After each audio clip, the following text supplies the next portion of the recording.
If we don't do this, we can't trust anything online. 5 years into the future, I started designing a system around proving photos and videos in a world where AI has made creating photos and videos trivial. What can I do to help an honest source prove that what they're sending is real? I genuinely find this fun, and I find it fun to read AI papers. I find it fun to experiment with new technologies. Our goal is to make photos and videos trustworthy in a ubiquitous manner without any barriers to entry. So anyone, anywhere should be able to prove photos, anywhere should be able to trust photos. Today's guest is Mansoor Ahmed, founder and CEO of OpenOrigins. For all of you worried about AI and how do you tell if something's true or not online, that's exactly what Manny's company is trying to solve. So he's got a long history as a PhD researcher from Cambridge, and he's a specialist in the technology side, right? Of like, how can you tell by looking at the pixels, by understanding the data, whether something has been the real reflection of it or whether it's actually been doctored. So you can see how Manny himself just really loves the technology and has now created it into a business with a thriving and growing team that's expanding across the world. Really hope you enjoy this episode, and very topical. I'm Amar from the Bay HQ. Great to have you there today. So good to see everything going up to you. But who you want when you're growing up? What did you want to be? What did you think that one day would be your dream? I think the first thing that I remember wanting to be is a tennis player. My dad was the national tennis champion in India, and I wanted to be just like him. So I started playing tennis when I was like 6 years old. I really, really wanted to be a tennis player. And by the time I was 12, I discovered that I'm a big nerd. And probably better suited to something bookish rather than tennis. And I started being really, really interested in physics. So the second thing I wanted to be was a physicist. My parents shot down both of those ideas. They're very standard middle-class Indians. So like either you can be a doctor or an engineer. And so I ended up not being a tennis player or a physicist. And I ended up doing computer science instead. Yeah. And it's interesting because in many ways you had a different role model to what many people have, right? Many people might have a role model who's more in a professional career. Yeah. Whereas I think we could say it's more fun to have like a dad is a tennis player, right? Because it's just, Well, my dad wasn't a tennis player professionally. And like he played through the nationals levels. But he was actually a forest conservator. So I grew up in like tiny little villages all over India. We used to move every 2 years. I didn't have any neighbors until I was like 13 years old. So in that way, I think I had a very different childhood to most people that you meet outside of India from India. You know, most of them grew up in an urban area. I didn't really live in an Indian city at all. The biggest place I lived in must have had like 1,000 people until I moved to Switzerland. was Switzerland University or when did you? Yes, I moved to Zurich for my master's. I did my master's at the Swiss Federal Institute of Technology. It was a great place, but it was definitely a bit of a culture shock going from a forest in India to Zurich. Did you find that adaptation hard or was it something which you kind of just took in your stride? Really hard. I remember the first winter, especially in Zurich, was just like depths of depression. But I kind of forced myself to become much more of an extroverted person. I was an introverted, nerdy, shy kid. And I was like, that's not going to fly here. I don't know anyone. If I want to know people, if I want to have a community, I need to put myself out there. So I remember setting myself a challenge, like for a month, I'm going to go talk to 5 strangers. And it could be as simple as ask me at the time. But for a month, I have to talk to 5 strangers. I did that. I realized like halfway through the month, I started realizing I'm actually enjoying myself talking to random people. And kind of, what did you do that? And kind of turned myself from an introvert to an extrovert. Because obviously you've been going to from the first place 6 guts, right? Because you're going out of your comfort zone. Yeah. What made you do it? This is going to sound like such a middle class Indian answer. Okay, I wanted to get to the best university for the thing I wanted to study, and at that time, I ended up getting a scholarship. And it was basically ETH, Cambridge, Stanford. Those were the 3 options I'd given myself. Got it to ETH, so I went there. But I'm really thankful that I went to ETH because being there made me really question why I'm doing the work I'm doing. Until that point, I was just being like very pragmatic. I'm like, okay, I want to do computer science. I'm going to do this field. I was doing natural language processing research back in 2014. Before it was cool? Before it was cool, yeah. And the only reason I was doing it is because I was like, this is the next thing. This is what's going to be popular. And then at around that time, I came across Edward Snowden's work. I don't know if you're familiar with it. Yeah. But that's for the audience. Yeah. Edward Snowden was a whistleblower. He's a whistleblower who revealed a lot of mass surveillance that the US and other its allies were doing on basically everyone. And I found the story really inspirational. For him to give up his nice, cushy life just because his conscience called him to, and basically become a fugitive for life. He's basically in house arrest in Russia right now. Made me really question why I am doing the work I'm doing. The pathway I could see for myself is if I'll do NLP research, I would go work for an advertising company or Google or something and kind of contribute to that surveillance network that I am not a big fan of. And that's when I decided to switch my focus and start working on security. The first security thing that I actually started working on was allowing whistleblowers to contact journalists to anonymously release documents, even if they're under surveillance. And that's how I got into my PhD as well. Yeah, because obviously you chose that academic route initially, right? Yeah. And you mentioned about how your parents wanted you to be a doctor, an engineer, or a accountant. Yeah. How did that go down, or how did you make it? Not an accountant, only doctor, as you say. Only a tutor. I didn't really see myself ever doing that job. I am pretty bad at taking instruction. So I knew that if I'm going down this road, the only eventuality I'll be happy with, at least that's how I conceived of it when I was like 18, is I want to be a professor, I want to be a lecturer, I want to be able to do cool research that I find cool, not because someone told me to do so. And I also had role models at that time. I was a big fan of Michio Kaku, who was a physicist, Stephen Hawking, obviously, just like every, self-respecting nerd. And those characters really propelled me to adopting this sort of goal for myself without really thinking about it. They're just cool people. I remember watching Carl Sagan growing up, and that created a model of this ideal academic, and I wanted to be like them. And in that space, right? Because what I've heard from people who are academia, is that often the restrictions can be quite limiting as well, and where people want to do a certain thing because that's what they believe in, but then there's the regulations and there's the university wants you to do one thing and you want to do another thing. Yeah. How is juggling that? Because I think often people underestimate that's quite a skill to be able to survive in that environment. Yeah, I think for the most part, I didn't face the horrors of academia that you hear about. I was really fortunate to have an amazing PhD supervisor who's sadly passed away last year, Ross Anderson, and he really gave me full freedom to do whatever I wanted to do as long as it was new. He was like, and he used to have this saying, which he would say, research is done with a shovel, not with a spoon. So like, if someone has already dug up the earth and you're just trying to find the tiny little optimization, that's not research. And that's just you doing basic optimization. You need to go and dig new earth. And so for the 3 years of my PhD, I just did whatever I wanted to do. I had no meetings. I had just absolute freedom and access to all of the resources that Cambridge had to offer.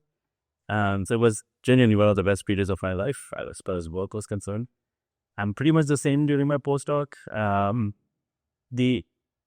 knew at the back of my mind that the moment I get into a lecturership, the moment I start having students, this is going to change. Yeah, most of my time is going to look like, applying for grants and doing exams and things like that. And I knew that wasn't for me either. So it's very fortunate timing that I left academia when I left academia. So I still have a very rosy, nostalgic feeling about. Sometimes there's that thing where opportunities come about at the time you need them, right? Even if you just don't know why. But I think a lot of people feeling that it's maybe you were anyway. It's like, okay, I've done well enough in what I'm doing, but I don't now know what to do. Yeah. And at this stage, did starting your own company ever come into your mind, or was it just?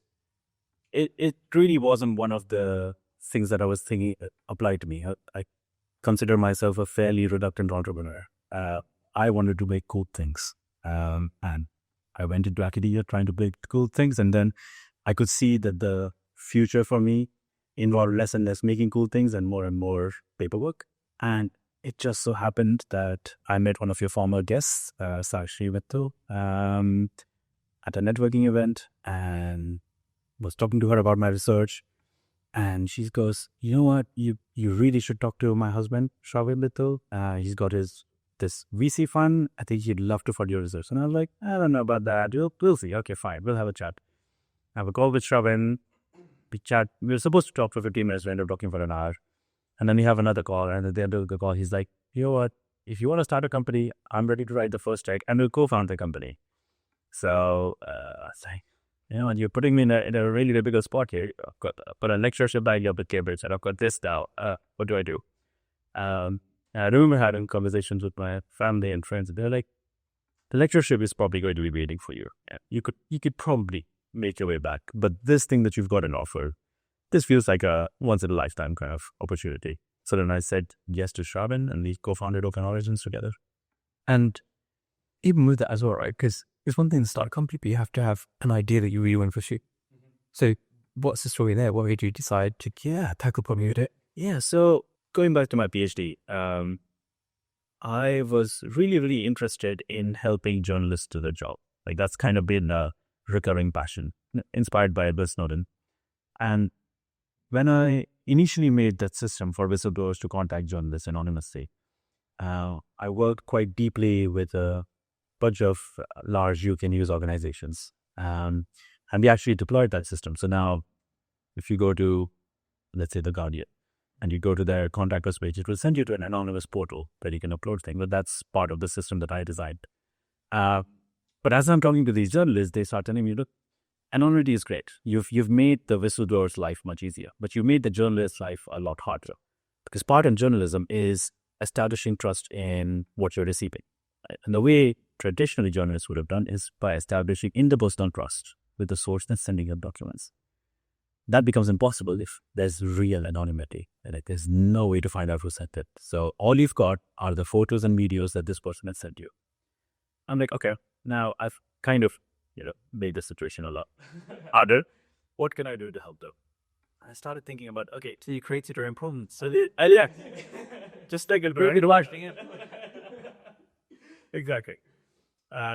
So I started thinking, okay, fine. I don't want to compromise on anonymity because we live in a mass surveillance world.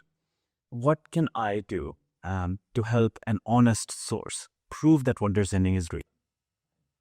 Can I put something on their device that does not compromise their identity, that does not compromise their location, but proves for a fact that the photos that they're sending have not been touched up, have not been modified in any way, and that what the reporter is seeing on the other side is an accurate representation of reality? Yeah. And that's kind of the initial genesis of OpenOrigins. This is 2018 is when I first wrote the academic paper. And during that time, in academia at least, there was already growing awareness of how generative AI is going to affect photos and videos.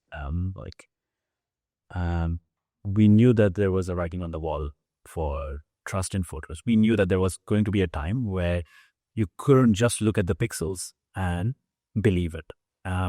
So kind of thinking 5 years into the future, I started designing a system around proving photos and videos in a world where AI has made creating photos and videos trivial.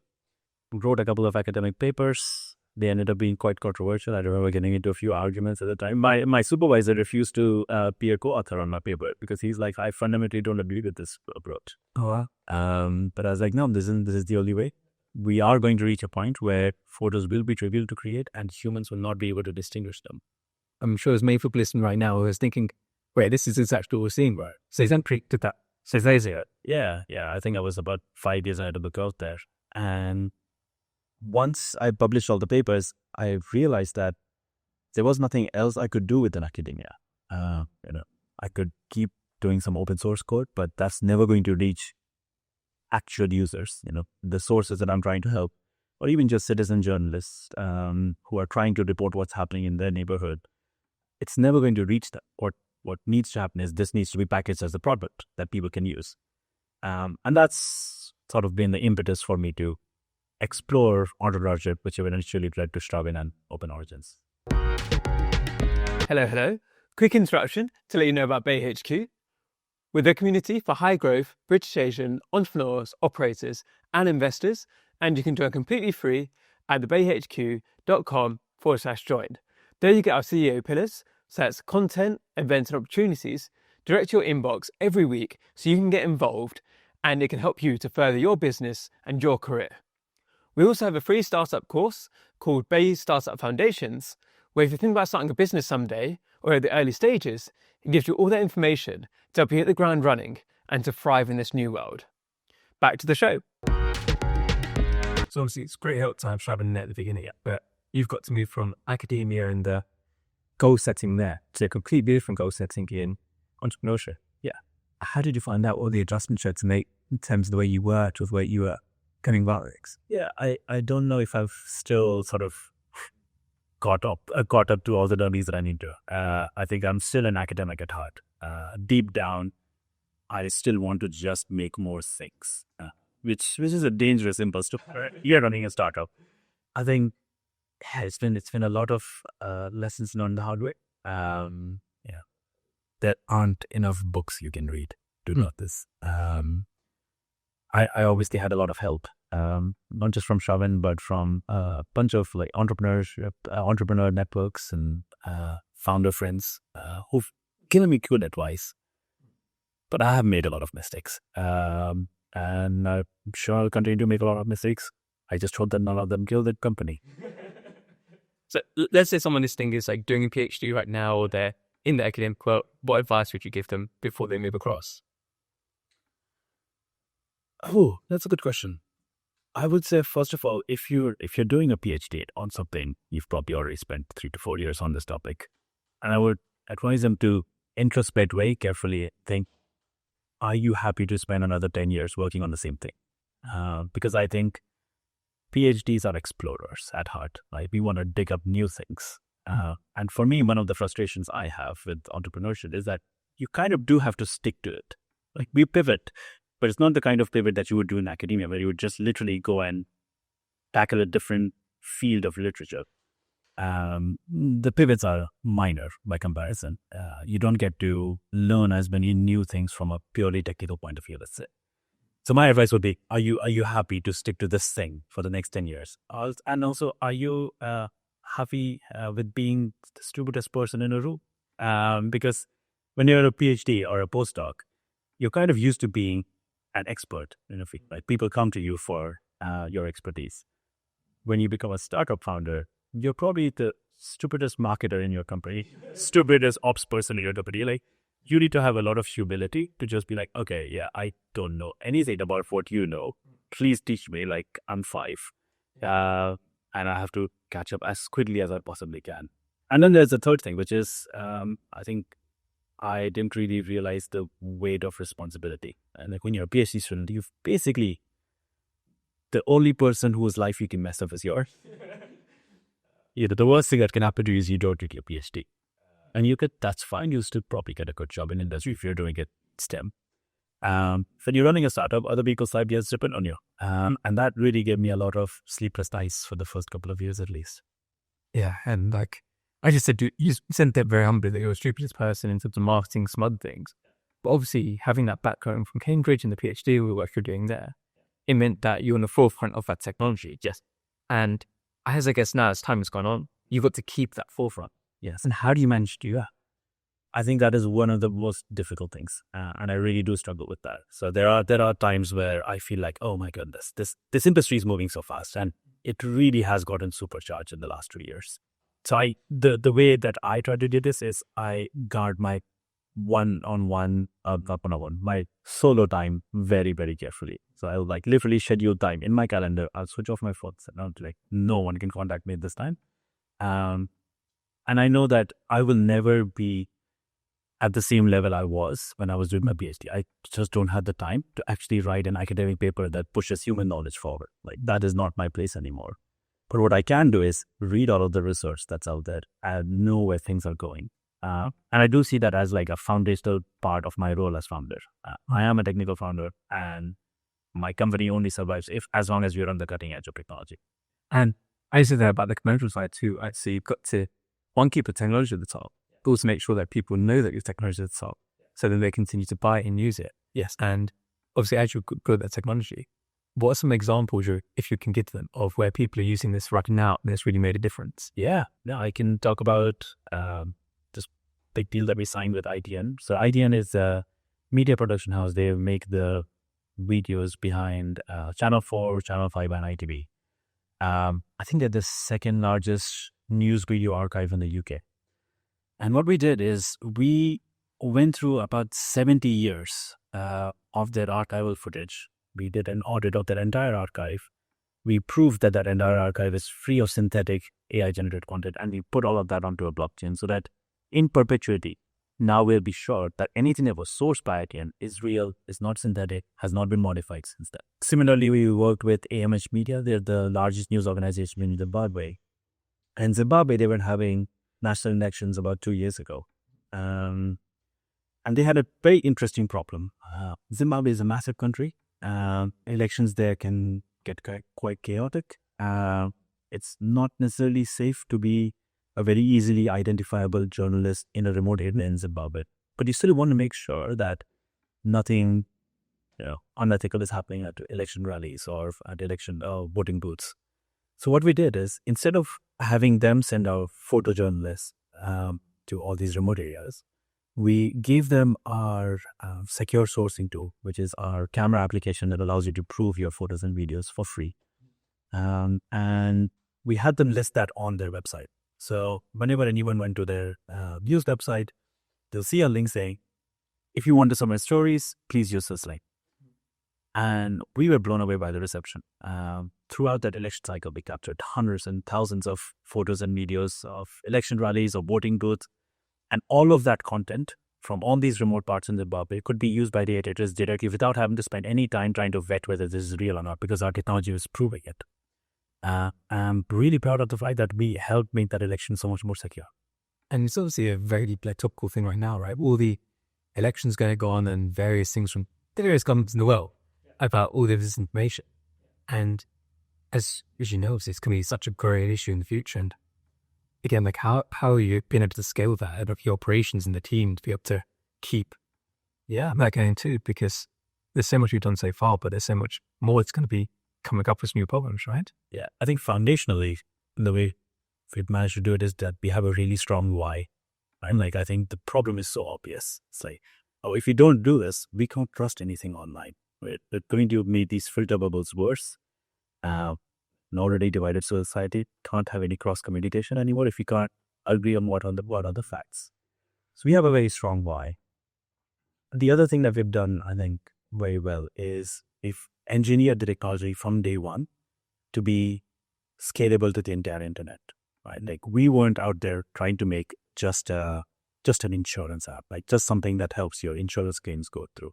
We weren't there making just a citizen journalist app. From day one, we architected this technology to be used for anything and anywhere. So that really has helped us a lot. And then on the sort of business side of things, I mean, that's there is no formula for it except that you have to put in a lot of hours, and you need to talk to the stakeholders that are really feeling the pain, right? So I am speaking to journalists every week. I'm started speaking to insurance people regularly because they're now seeing an increasing amount of fraudulent claims because of synthetic images. So you've got to be in touch with the people actually facing the problem so that you can evolve the product to meet their needs. And let's say, so what we did yesterday is we had the first person who came on the podcast before. Yeah. And then 200 episodes later, we got on one again. Yeah. So let's say you're sitting in 2 years' time, the 200 episodes later. Yeah. What would you love to say being able to do? That's a good question. I would love for me to be able to say that we've made photos and videos trustworthy again. And like, I want that to be table stakes. The same way that if you type facebook.com in your browser, you're just going to Facebook. You don't even think about all the security that's gone in to make sure that facebook.com means Facebook. I want that to be just as table stakes for photos and videos, right? Like, there needs to be no gatekeeping. You don't need to sign a license with any company. You just trust photos and videos because we've built technology that helps you do that. And before talking as well about how the team has grown quite significantly the last few years, and where do you see that side of things as well in terms of geographic expansion and where the focus of your work is going to be? Yeah, so I think for the foreseeable future at least, we're going to keep doing our engineering here in the UK. I think we've got a great talent pool here. My connections with Cambridge obviously help. We've got researchers coming in from there. On the business side of things, we are seeing a lot more interest from the States. It is obviously a bigger market. So I think we'll naturally have to gravitate a little bit more towards that side. We'll hire more on the business side in the States. But yeah, engineering, primarily UK based. I love my Cambridge connection. I want to keep that going. And so you're going for about 3 years now, right? Yes. And if you were to like right at the beginning of this, what could you tell yourself 3 years ago? If you could shortcut some of this hard lessons and that pain you had, yeah, what would you have told yourself, or what would you have maybe looked at in a different way? How many things am I allowed to tell? Oh, hey, I thought I made you up. I think the most important thing I'll tell myself is around hiring. I think I had the wrong lens when I started doing a lot of hiring initially. I think I was much more focused on skills, on CV, on brands, on people's resumes, than proactivity. I think the more time I spent running the company, the more I've realized that the thing I appreciate the most about my employees, my coworkers, is people who just take ownership of the problem and we just go ahead and solve. They might solve it wrong, and that's fine. I'd much prefer a wrong solution than no solution and no progress. So these days when I'm hiring, the primary thing I'm focused on is, can I trust this person to just keep going? Like, do I do handhold them? If I do, then I don't want them on the team. So that's probably the primary advice. The second one, meditate more. Spend more time doing journaling, because it is so easy to just get caught up in the frantic nature of our work and have that frantic chaos get into your mind. I'll stick with those two for now. Yeah.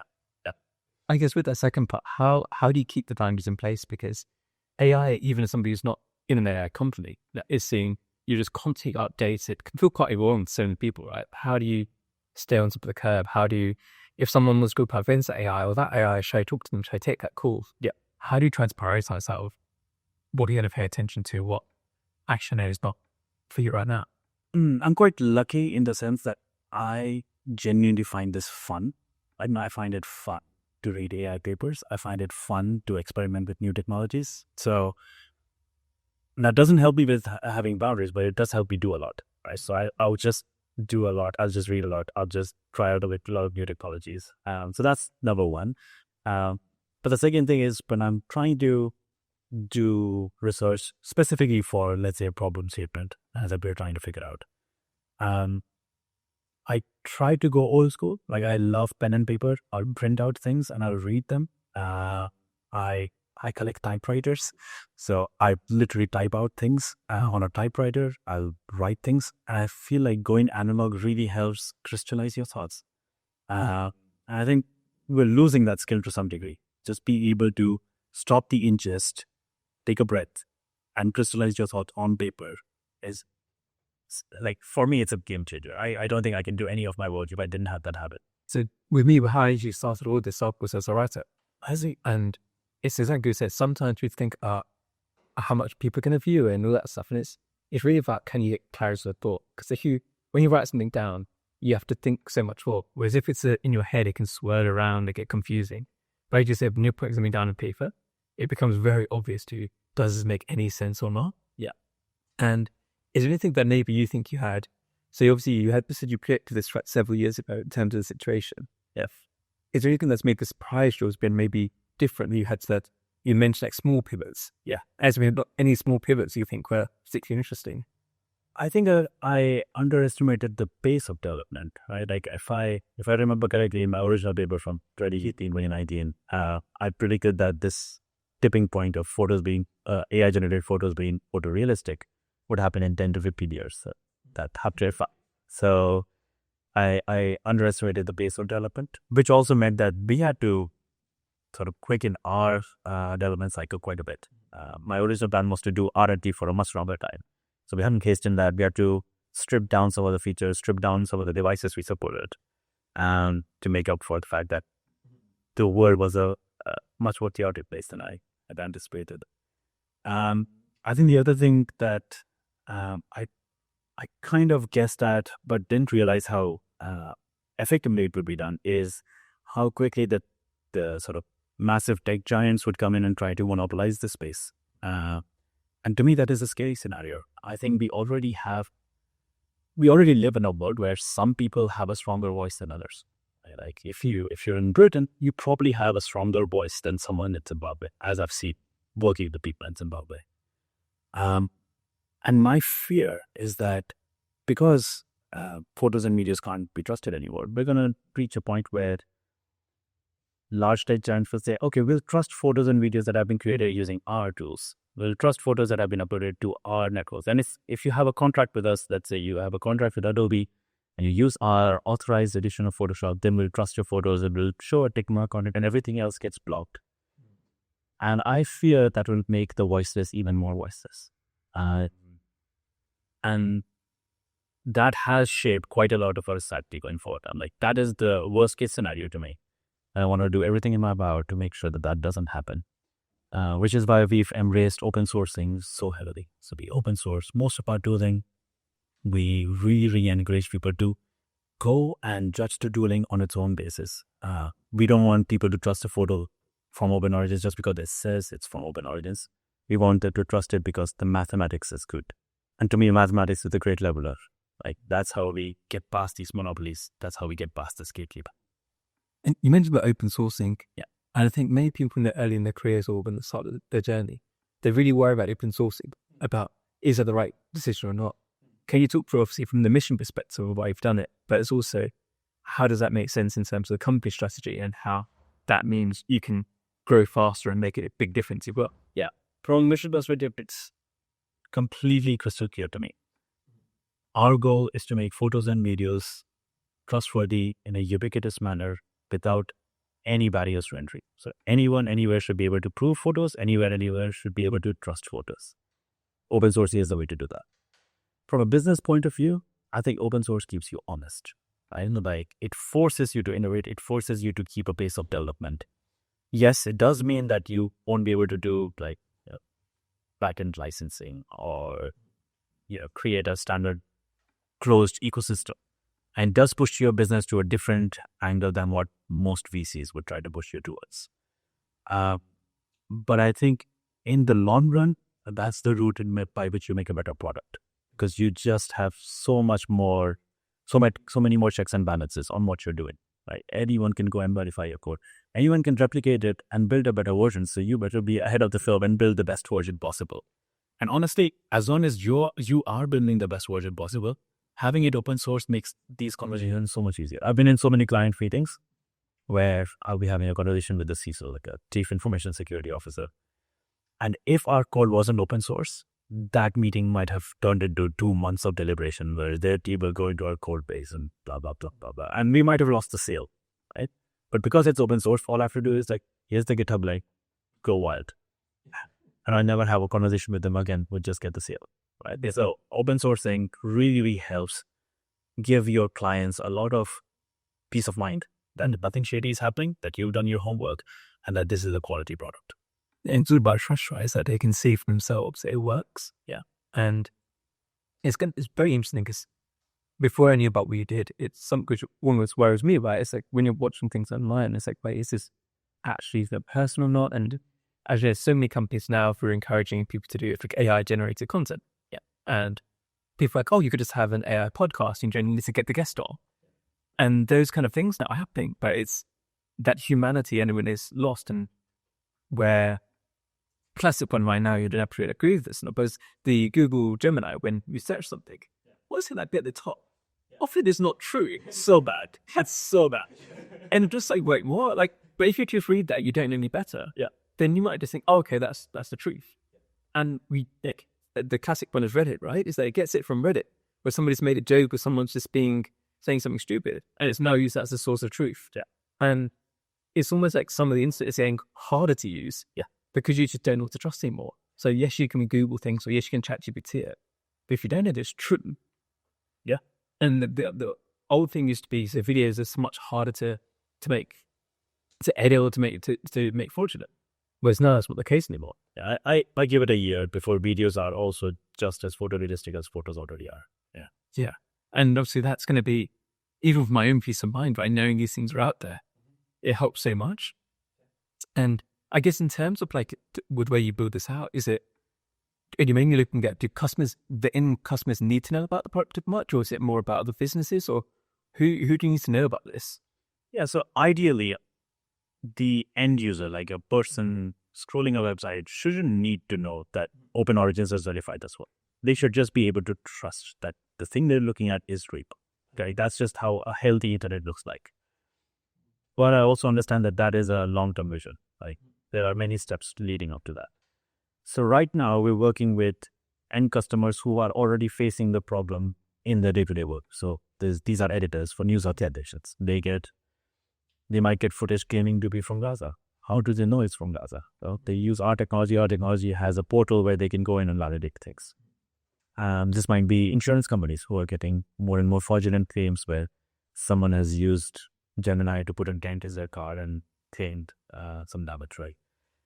Which is one of the reasons why premiums hit on is because there is a massive surge in the amount of fraudulent claims being made. So we work with insurance companies to help make sure that the photos being sent of the damage are actually real.